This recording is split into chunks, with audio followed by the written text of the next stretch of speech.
Wilayah yang masuk dalam zona 1 yakni Kota Makassar, Kabupaten Goa, Kabupaten Takalar, Kabupaten Maros, dan Kabupaten Pangkep.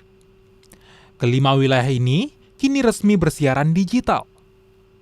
Transformasi digital dan regulasi RUU penyiaran juga akan berubah. Pengawasan tayangan juga bertambah dengan masuknya konten media sosial, YouTube, serta televisi jaringan atau TV kabel. RUU penyiaran kini dalam tahapan perampungan hingga menunggu seluruh wilayah di Indonesia resmi terapkan siaran digital sebelum 17 Agustus 2023. Malam ini tepat pada jam 24 tadi sudah dilaksanakan, semua TV analog sudah meng-off-kan atau sudah melakukan cut-off terkait dengan teknologi analognya. Jadi sejak malam ini ke depannya tidak ada lagi TV analog yang menyiar, Pak.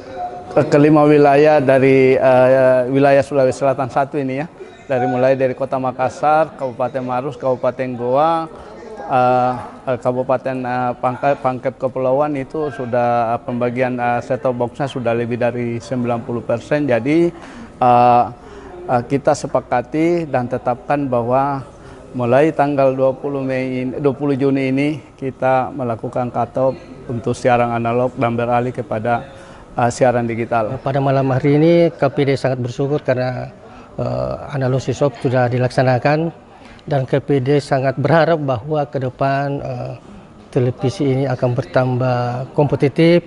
Sudah barangkali terjadi persaingan yang begitu ketat, karena ini kan dengan adanya ASO ini lembaga penyiaran akan bertambah banyak dan masyarakat saya kira akan antusias untuk menonton TV digital ini.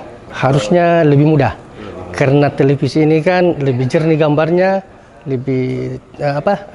jernih gambarnya, bagus suaranya dan teknologi canggih, sehingga tenaga kami yang ada di KPD dan memonitor isi siaran ini dapat melihat dengan secara detail. Kira-kira tidak lagi ada tiba-tiba hilang atau tiba-tiba bintik.